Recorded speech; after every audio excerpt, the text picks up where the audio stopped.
Estamos contentos de poder estar con ustedes esta mañana para ser edificados. Nos hemos gozado mucho a través de la alabanza, la adoración esta mañana. Gracias Dios.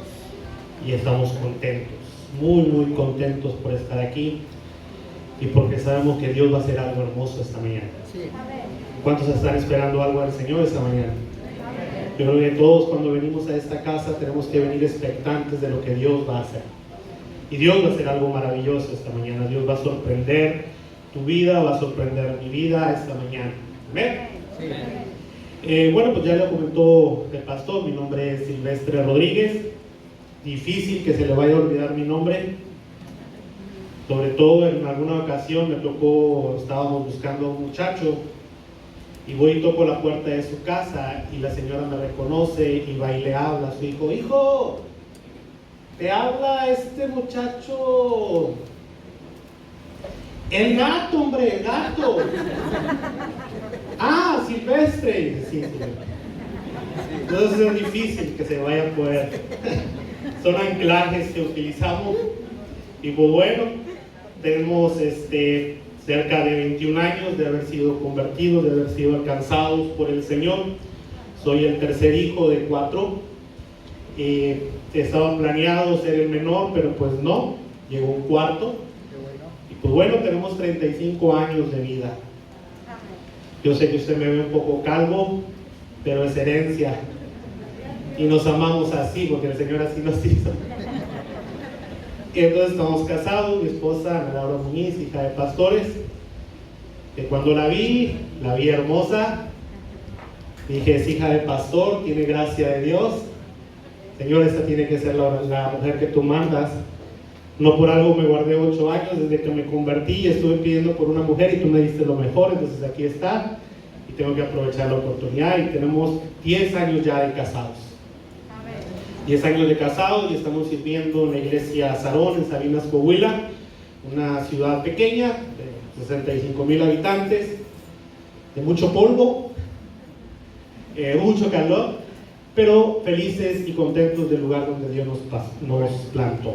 Estamos bajo la cobertura de nuestro pastor Jesús Muñiz y pues bueno, estamos aquí para compartir la palabra de Dios con ustedes esta mañana. Gracias Dios. Gusta ponerse de pie conmigo esta mañana y abrimos la escritura en el Evangelio de Mateo, capítulo 4. Evangelio de Mateo, capítulo 4, versículo 23. Cuando usted tenga este versículo, puede indicármelo con un amén, por favor. Amén. Evangelio de Mateo, capítulo 4, versículo 23. Y recorrió Jesús toda Galilea, enseñando en la sinagoga de ellos y predicando el evangelio del reino y sanando toda dolencia, toda enfermedad y toda dolencia en el pueblo. Oramos a Dios. Padre, en esta mañana agradecemos esta oportunidad. Señor, sabemos de antemano que tú estás en medio de nosotros, que tú harás grandes cosas, cosas poderosas. Pero hoy, Señor, preparamos y disponemos nuestra mente, nuestro corazón para recibir lo que tú tienes para nosotros hoy. Queremos, Señor, no solamente oírla, sino también queremos hacer tu palabra. Gracias. Cumplir con lo que tú nos mandas esta mañana, Señor, y que tú manifiestes, pedirte que tú manifiestes tu poder en medio de nosotros, trayendo sanidad, trayendo libertad, trayendo paz, trayendo descanso, Señor, en medio de estos tiempos. Que la luz admirable de Jesús, tu Hijo amado, resplandezca, Señor, fuerte sobre esta casa. Que toda tiniebla, Señor, se disipe en esta hora, en el nombre glorioso de Jesucristo, tu Hijo amado. Y declaro la palabra que tú has hablado en mi vida, Señor, sabiendo que traerá fruto en nuestras vidas. En el nombre de Jesús la recibimos. Amén. Pueden tomar su lugar esta mañana. Bueno, estamos contentos, una vez más les digo, estamos contentos de estar aquí. Esta mañana quiero hablar, durante esta semana, estar platicando con el Señor. Venían muchos temas, ¿verdad?, a la mente, muchos temas sobre qué predicar, sobre qué hablar, sobre qué decirles. pero siempre tenemos que exponer lo que Dios habla a nuestra vida. Y esta es la palabra que Dios quiere traer, o que Dios trae a nuestra vida esta mañana, la cual será de edificación para aquel que la crea, la tome y la viva. Entonces, predicando, y decía, Señor, es un tema algo sencillo, pero el Señor hablaba y ministraba mi corazón y me hacía ver algunas cosas. Vemos a nuestro Señor Jesucristo, que desde el principio, desde el inicio de su ministerio, Él comenzó también tomando discípulos. Vemos este capítulo, Jesús comienza a llamar a algunos de sus discípulos, comienza a prepararlos. Relativamente el tiempo del ministerio del Señor fue realmente corto. La Biblia habla los primeros años de Jesús y después desaparece y después empieza ya con la última etapa. Entonces Él comienza la obra que su Padre le había mandado a hacer. Él comienza su ministerio y comienza a reclutar discípulos porque tiene que llevarlos, prepararlos y comienza a trabajar con ellos, el cual era algo complicado, era algo difícil, el tiempo era relativamente corto, era un curso intensivo, era algo rápido que tenía que hacer, preparar a los discípulos para la tarea que tenían que hacer para continuar después de que Él partiera y de que Él terminara la obra aquí en la tierra. Entonces Él comienza a llamarlos y comienza a prepararlos. Y Él comienza a prepararlos. Hay tres aspectos principales del ministerio de Jesús, tres aspectos muy importantes que vamos a hablar esta mañana, pero que nos vamos a enfocar solamente en uno. La Escritura nos habla, según lo que hemos leído, es que Jesús enseñaba, Jesús predicaba y Jesús sanaba. Esos tres aspectos eran los que distinguían el ministerio de nuestro Señor Jesucristo. Era lo que Él se encontraba siempre. Entonces vemos cuando Él habla de enseñar. Él se ponía y Él comenzaba a enseñar. Si enseñar significa no otra cosa más que dar instrucción. Él se dedicaba a informar, a mostrar, a advertir, a capacitar a la gente, a los discípulos. Él estaba transmitiendo los conocimientos, Él estaba poniendo la base, los fundamentos. Él hablaba, tomaba las referencias del Antiguo Testamento, las aplicaba, les estaba enseñando ahora lo nuevo que Él estaba trayendo. Él estaba enseñando. Hay una diferencia entre enseñar y predicar. A nosotros, a mí en lo particular, me gusta mucho más enseñar que predicar. Y a mi esposa le gusta más predicar que enseñar, pero es lo que Dios ha puesto en nosotros. Nosotros trabajamos en la iglesia y trabajamos en la enseñanza. Somos pastores, estamos ahí a la ayuda del pastor, y nosotros tenemos el llamado de Dios también al pastorado. Él sabrá cuándo hace la obra, cuándo comenzamos. Pero mientras tanto nosotros trabajamos en la iglesia, en toda el área de la enseñanza. Estamos organizando, trabajando, y cada semana estamos trabajando en la enseñanza. Y nosotros sabemos, y lo que Jesús hacía es que Jesús comenzaba y estaba enseñando. Estaba poniendo las bases, estaba transmitiendo los conocimientos, estaba poniendo lo que se tenía que hacer y lo que había de venir más adelante. Entonces Jesús, y en cada lugar, en cada ciudad había sinagogas. La Escritura habla que Jesús entraba a las sinagogas, y en esas sinagogas se podía tomar el lugar, se les daba el lugar, y Él tomaba el lugar también y comenzaba a enseñar. Comenzaba a dar enseñanza. Entonces Jesús no solamente enseñaba, Jesús también predicaba. Y la predicación es la proclamación, es hacer notorio en voz alta. Y lo que Jesús estaba haciendo, lo que Jesús declara la Escritura, que Él se paraba y decía: arrepentíos, porque el reino de los cielos se ha acercado. Hablaba y predicaba a voz alta, declaraba que tenía que haber un arrepentimiento, que tenía que haber un cambio. Entonces en cualquier lugar donde Él se presentaba, Él predicaba también. Y habla la Escritura y dice que Jesús pasaba a otra ciudad e iba predicando. Iba a otra ciudad y comenzaba a proclamar lo que Dios le había dado, lo que Él tenía que hacer. Entonces, la predicación es anunciar algo por venir. Es algo lo que Jesús estaba haciendo. Al predicar se anuncia el mensaje, pero al enseñar se transmiten conocimientos bíblicos ya establecidos. Eso es una diferencia entre lo que es una enseñanza y una predicación. Pero vemos que en estos dos aspectos es estar hablando, es estar declarando, es estar haciendo, es estar hablando. Pero viene la otra parte, que es la más importante, de la cual quiero hablar esta mañana. Dice la Escritura que Jesús sanaba. Gloria a Dios. Jesús hablaba, Jesús enseñaba, Jesús predicaba, pero Jesús también sanaba. Y la iglesia hoy en día predica, la iglesia hoy en día enseña, la iglesia hoy en día sanará. Amén. Amén. ¿Sabe? Dentro de las doctrinas de la iglesia de Santidad Pentecostal, una de ellas es la sanidad divina. Y creemos en la sanidad divina. Creemos que Dios sana. Entonces Jesús no solamente hablaba, enseñaba, predicaba, sino que Jesús sanaba. Y si hay algo que la iglesia se ha detenido, es que la iglesia es buena enseñando, es buena predicando. Pero ¿cuántas iglesias pueden moverse y decir, aquí se mueve la sanidad también? Aquí también nos dedicamos a la sanidad también. Y ese es un aspecto que hemos descuidado como iglesia. Y es algo que el Señor quiere que nosotros comencemos a retomar y volverse cada vez más fuerte. A no solamente hablar, sino a demostrar, porque Él ha dado el poder, porque Él ha dado la autoridad para que nosotros oremos por los enfermos y ellos sean sanados. Usted puede voltear a su lado, ¿cierto? Usted ve a la persona que está a su lado y usted puede decir, pues, se mira bien. La persona se mira bien. No creo que esté enfermo, no está en silla de ruedas, no veo que traiga un suero, no le veo la cara como que esté enfermo.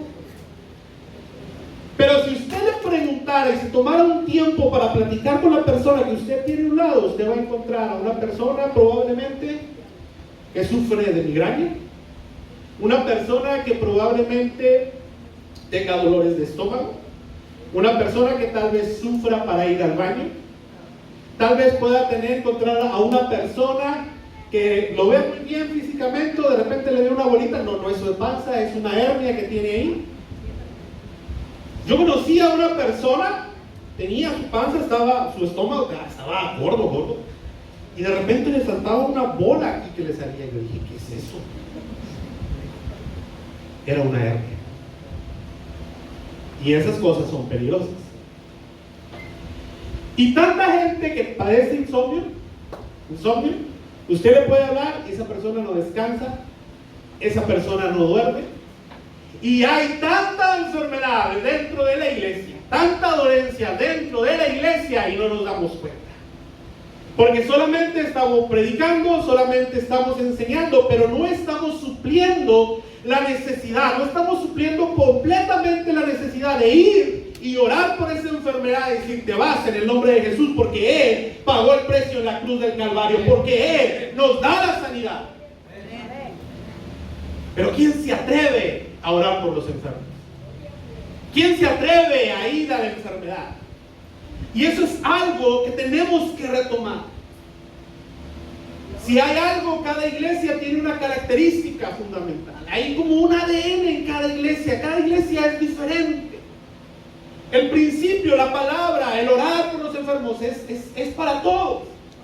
Pero hay ciertas cosas que se hacen más fuertes en ciertas iglesias, porque Dios así es, somos un cuerpo en Cristo.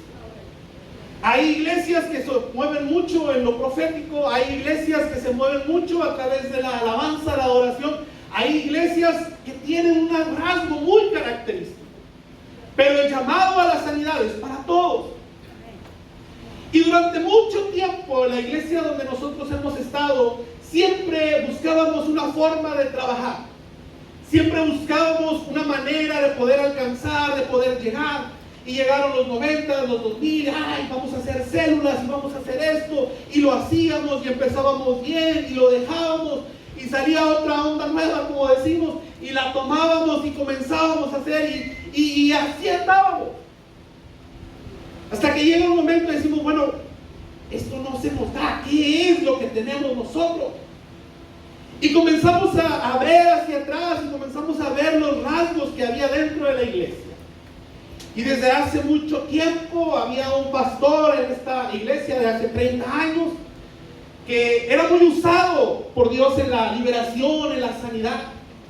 Después vinieron una serie de problemas, vienen otros pastores y la sanidad se sigue moviendo dentro de la iglesia. Y hoy tenemos un pastor el cual usted lo oye predicar y predica un mensaje sencillo, pero cuando él ministra, cosas extraordinarias suceden. Milagros extraordinarios suceden. Y comenzamos a ver y dijimos, esos son los dones que más fluyen dentro de la iglesia. Esto es lo que más se mueve dentro de la iglesia. Y comenzamos a actuar. Y comenzamos a movernos a esta área. Él nos llama y nos dice, ¿saben qué? Vamos a tener noches de milagros. Noches de milagros. De seguro va a traer algún predicador de fuera, ¿verdad? Porque es lo que esperamos. Alguien que Dios usa mucho en esta área. Sí, ok. Y ustedes son los que van a predicar. Santo Cristo. ¿Quién va a predicar, Ana Laura? ¿Quién va a predicar, Silvestre? Ok. Pues predicamos, pastor. Y llegaron las noches de milagros. Invitamos a la iglesia. 10, 15, 20 hermanos. Y la moral decaía y decíamos, ay Dios mío. Pero comenzamos a actuar en fe. Comenzamos a creer en la palabra. Y comenzamos a orar por los enfermos. Y cuando menos nos dimos cuenta, comenzaban a fluir los testimonios de sanidad. Y comenzaron a fluir, y comenzaron a fluir. Porque comenzamos a actuar y a creer lo que Dios había dado a nosotros. Cuando comenzamos a tomar la palabra y a creer la palabra, a vivir la palabra, eso se cumple. Sí. No por algo está escrito ahí. Ahí está, para que tú y yo caminemos en ella y tomemos lo que Él ha dicho que hagamos. Eso se hará. Si lo crees. Y tenemos testimonios. Y seguimos avanzando. Entre ellos, una de ellas es mi esposa. ¿Sabe? Nosotros tenemos 10 años de casados. 10 años de casados. Era la tercera semana, estábamos en nuestra luna de miel. Estábamos contentos, felices, y de repente llega un hombre de Dios a la casa, al templo, a nuestra iglesia. Y Dios le comienza a dar palabra a él. Y dice, vas a ser como una Ana. Yo dije, Señor. Dije, pero Dios te va a dar un hijo. Yo tenía 3 semanas. Yo no estaba pensando en un hijo todavía. Yo estaba feliz en mi luna de miel.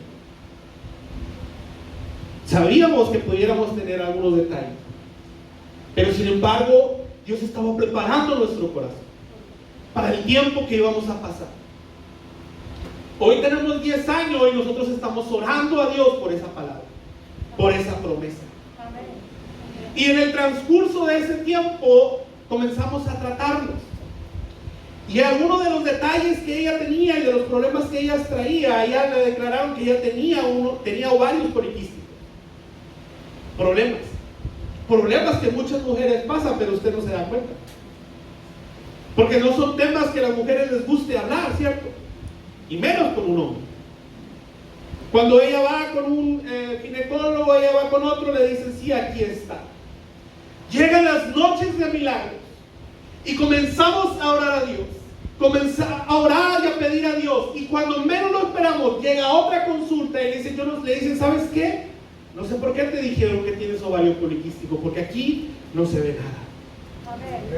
Porque cuando tú crees a Dios, Él hace el milagro. Porque cuando tú crees a Dios, Él obra la sanidad que tú estás esperando. Pero se necesita tener fe. Y comenzamos a hacerlo, y comenzamos a trabajar. ¿Por qué? Porque eso es algo que lo tenemos impreso en nuestro ADN, a lo que Dios nos ha llamado. Jesús sanaba toda enfermedad y toda dolencia. Jesús no solo proclamaba, sino también actuaba. Y no solamente eso, Mateo capítulo 10, versículo 1 y 2, menciona la escritura que Jesús les da autoridad. ¿A quién? A sus discípulos. Y les dice, vayan, prediquen. Ahora miren la instrucción instrucción que Él da. Él no dice, si pueden, intenten, a ver si pueden sanar.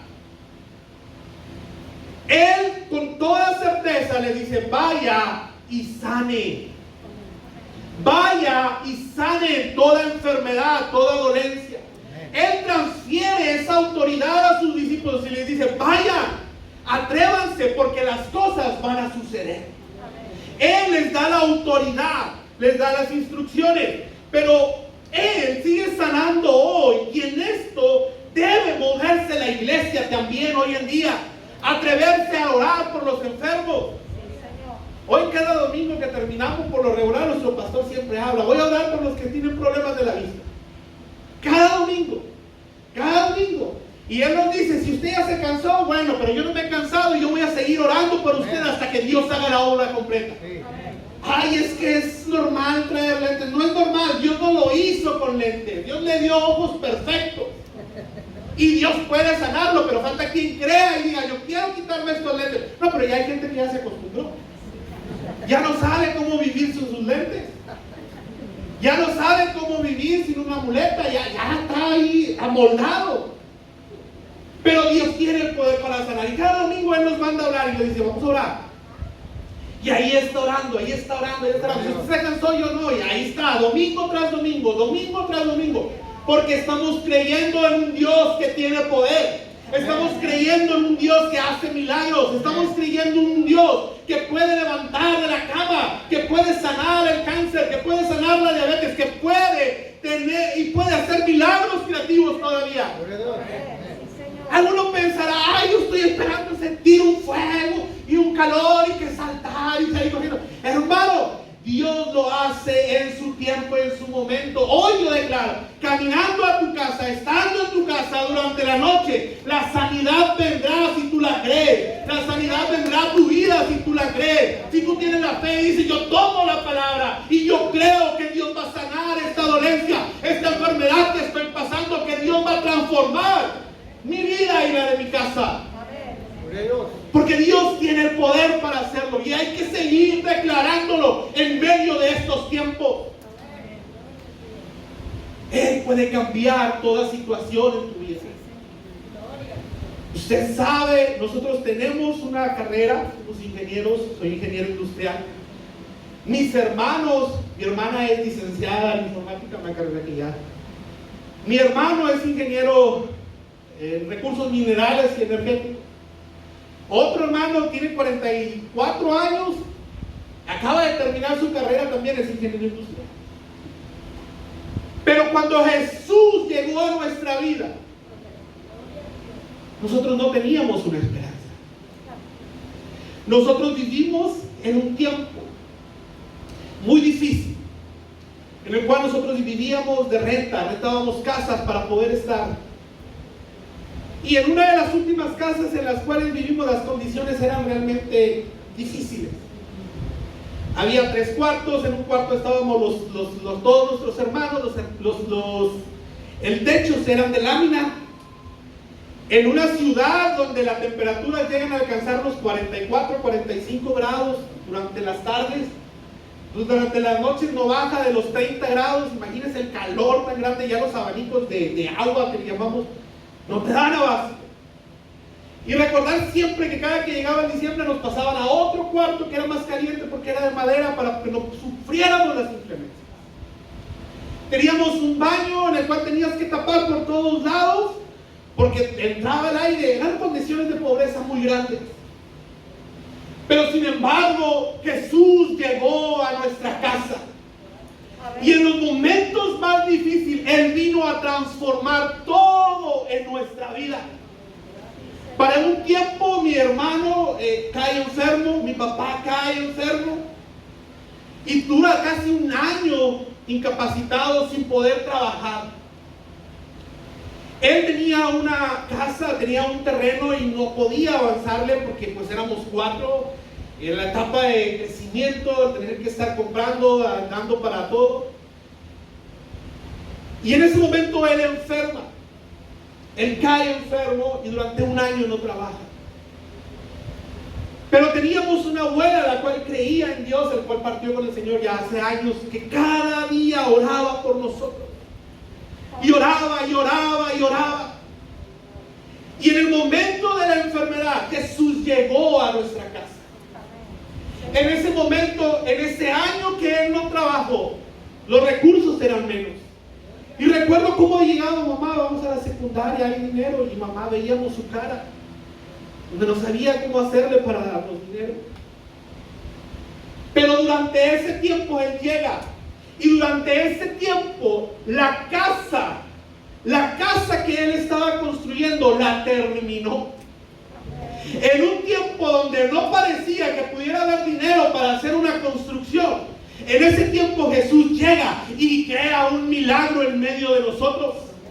En medio de lo imposible, en medio donde parece que no se puede, Él es experto glorificándose en esas cosas.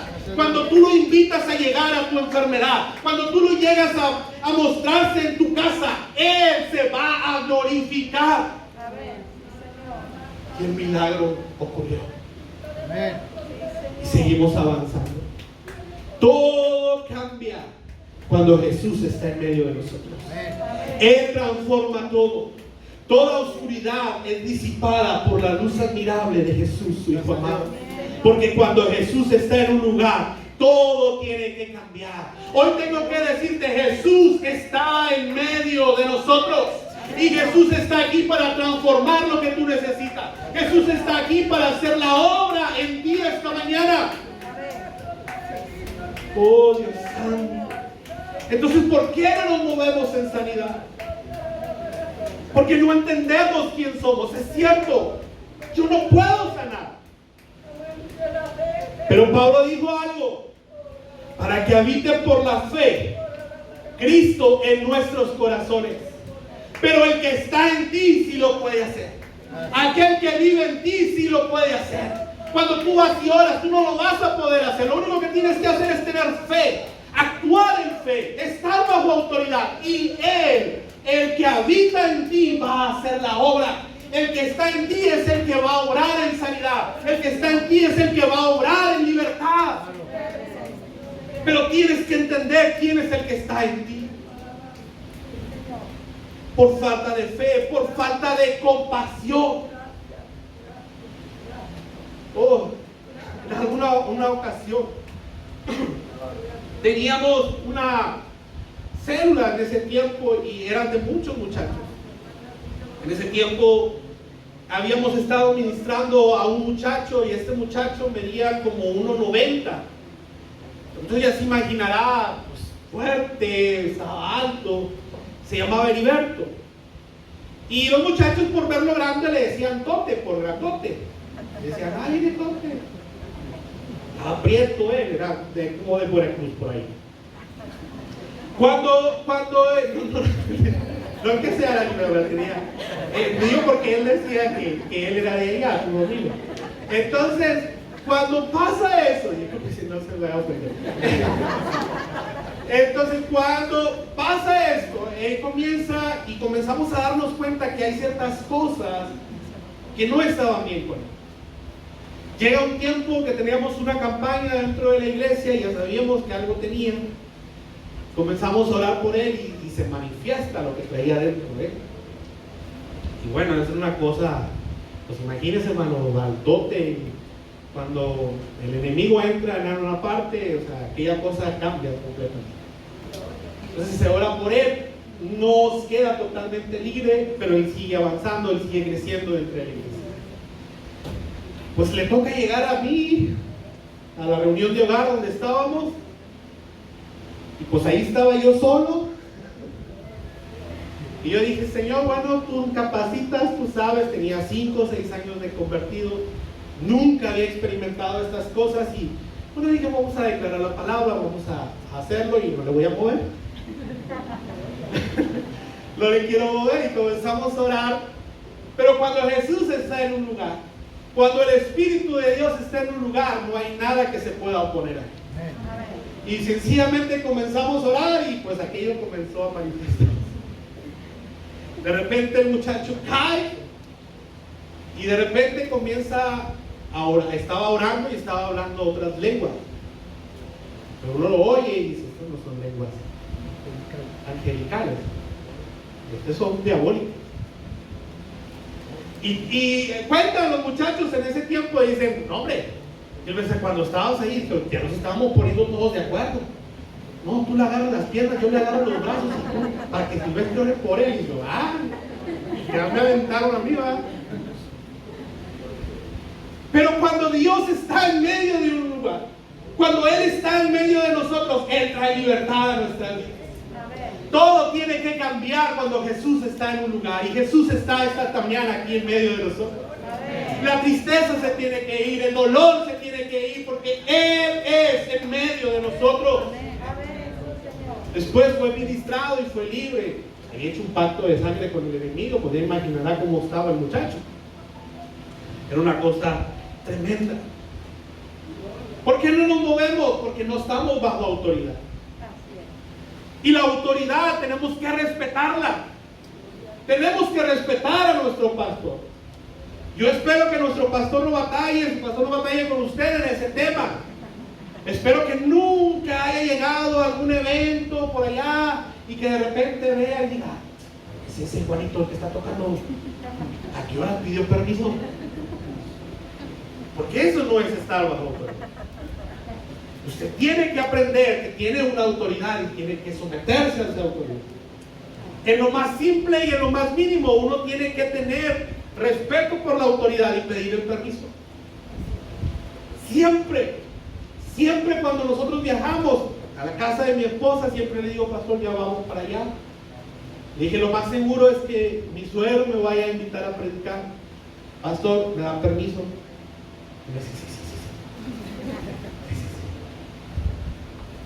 Por más que sea mi familia, si voy a ministrar, tengo que estar bajo autoridad. Porque si estoy bajo autoridad, el poder de Dios se manifiesta. Si soy una persona obediente, el poder de Dios se va a manifestar. Porque Dios no se va a mover en medio de una persona que no está bajo autoridad. No lo va a hacer. Lo hará por la gracia, por la necesidad que hay en el pueblo. Pero estamos en grave peligro. Pero cuando nos movemos bajo autoridad y estamos orando y estamos cumpliendo con lo que la autoridad establecida por Dios nos ha dado, nos ha establecido los lineamientos, de acuerdo a la palabra de Dios, Él se manifiesta en medio de nosotros. Pero de lo contrario, hermano, no pasa nada. Jesús nos dejó también su espíritu para continuar la obra. Hechos capítulo 2 vemos como Él decía, bueno, ya me voy, pero les voy a dejar mi espíritu. Él dejó el bautismo, Él dejó el poder del Espíritu Santo para que siguiéramos el camino. Y cuando ellos continuaron y Jesús ya no estaba, ellos comenzaron y las señales lo seguían. Usted ve a un Pedro predicando y cómo se convierte en 3,000 almas. Ustedes ven cómo ellos, a través de los hechos, la iglesia comienza a moverse y la sanidad comienza a fluir. Porque eso es algo que tenemos que seguir predicando, es algo que tenemos que seguir haciendo, porque es la forma que tenemos para poder alcanzar. Hoy la iglesia está buscando maneras. ¿Qué voy a predicar? ¿Qué voy a enseñar? Pasos para ser próspero. Pasos para crecer en esto. Esto y lo otro. Y se nos ha olvidado suplir la necesidad que hay en el pueblo. Porque el pueblo, la iglesia, el mundo está sufriendo. Hay enfermedad, hay dolencia. Y hay un pueblo que necesita llevar el evangelio y orar por la sanidad. Hoy en día trabajamos en una planta manufacturera y si usted sabe y ustedes trabajan en estos, hay una norma que ha entrado ahora que el gobierno ha implementado, es la norma 35, si mal no recuerdo. Y esta norma comienza a hablar y a buscar evitar los estragos que produce el estrés, la ansiedad en medio de los trabajadores. Porque se han dado cuenta, y con esto quiero comenzar a terminar, se han dado cuenta que muchos de los problemas que hoy en la sociedad vienen producto del estrés. Muchas de las enfermedades que ellos tienen comienzan producto del estrés. Y ahora la empresa tiene que comenzar a tratar estos asuntos. Tiene que comenzar a capacitar, tiene que comenzar a trabajar con la gente para ver cuál es la raíz y cuál es el problema que se está enfrentando. Porque lo que no quieren es más enfermos en el Señor. Y ahora las empresas están vueltas locas por ver qué es lo que van a hacer para ver esto. Cuando comenzamos a trabajar esta norma, llegó un psicólogo y comenzó a dar terapia. Y como nosotros somos los que estamos al frente, comienzan a decirnos: ¿sabes que esta persona tiene este problema? ¿Sabes que esta persona se quiere suicidar? Y comenzamos a quedarnos impactados. Jóvenes de 20, 25 años, deprimidos, cortándose las venas porque no les fue bien con el amor. Personas con enfermedad. ¿Y saben cuando me vio? Lo primero que me dijo: ¿por qué se te cae el pelo? Porque se cae el pelo a causa del estrés. Y yo le dije: no, es hereditario. Okay. Y comenzamos a escuchar todo lo que comienza a moverse dentro de la gente. Y comenzamos a oír que había enfermedad, matrimonios destruidos. Pasó alguna situación, una mujer se acerca conmigo y le dice: mira, tengo un problema, van a tener que tratar a mi niña porque estaban sospechando que la niña a unos 3, 4 años había sido abusada.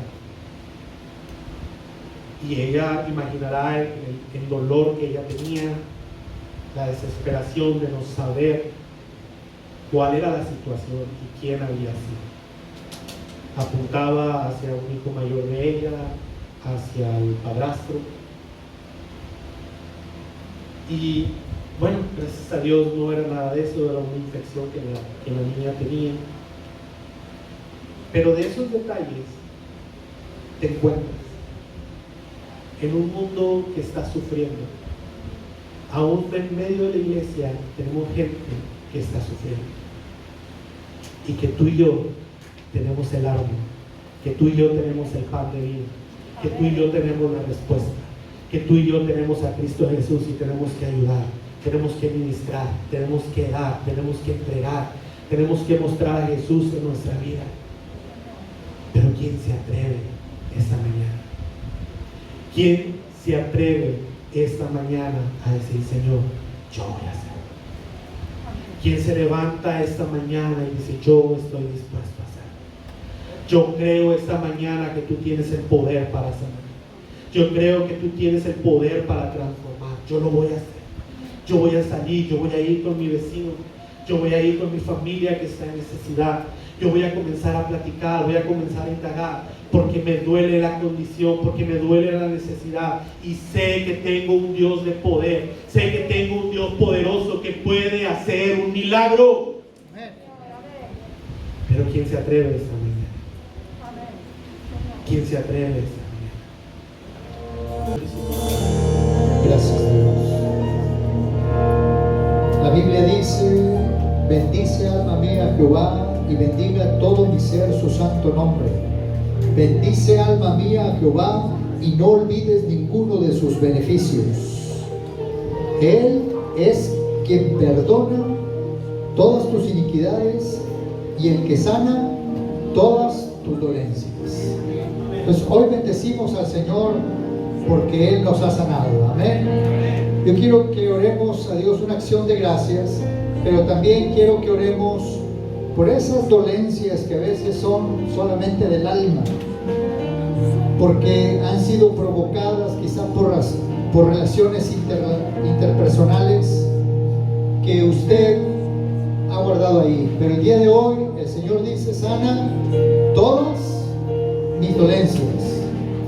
Si usted sabe que ha sido dañado por alguien que le hirió en su corazón, hoy yo quiero decirle, mi hermano, perdone, quite eso de su corazón, Sacúdase eso de su alma y dígale: Señor, recibo tu sanidad. Pero si usted sabe que ha sido usted la persona que causó ese dolor en alguien, por favor, tenga también la humildad de reconocerlo y diga: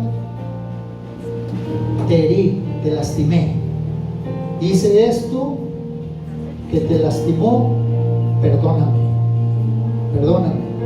Y ya le dije, cuando si usted recibe esa petición, usted tenga la misericordia y el amor para decirle: aquí está mi perdón. Vamos a seguir adelante en el nombre de Jesús. ¿Quiere levantar sus manos, mi hermano? Padre, te damos gracias por la sanidad que has traído para la iglesia. Pero hoy, Señor, queremos poner en tus manos también el alma y el corazón de cada uno de los que estamos aquí. Queremos pedirte, Señor, que nos perdones. Perdónanos por cualquier mal que hemos hecho. Y hoy perdonamos también algún mal que nos han hecho. Y recibimos de parte de ti, Jesús, esa sanidad que viene a nuestro corazón. Gracias, Jesús, por tan inmensa bondad que traes a nuestro corazón. El Señor lo vuelve a hacer, mi hermano. Es un momento, ahorita, si usted está ahí con su papá, su hijo, su esposo, su cónyuge, voltee con esta persona y dígale: quiero que me perdones. Y usted también le puede decir: claro que te perdono. Gloria a Dios. Y es la bendición del Señor sobre cada uno de nosotros. Esta es la atmósfera que Dios tiene, mi hermano. No es un asunto como para decir: trae broncas, ¿verdad? O algo. No. No es ese asunto. El asunto es la atmósfera que Dios creó y que queremos nosotros aprovechar. Aleluya. Porque aquí se mueve el Señor. Aquí está Dios. Aleluya. A Él sea la gloria y la alabanza para siempre. ¿Cuántos dicen amén? Dile un fuerte aplauso al Señor. A ti, Jesús, Rey de Reyes y Señor de Señores.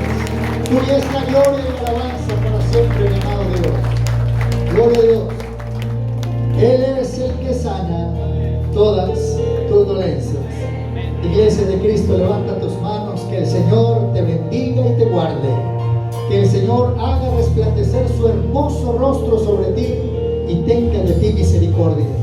Que nuestro eterno, alto y grande Dios levante su mirada y la ponga fijamente en tu rostro y ponga en ti y a través de ti la unción de su perfecta paz. Aleluya. A Dios sea la gloria y la alabanza para siempre, mi amado.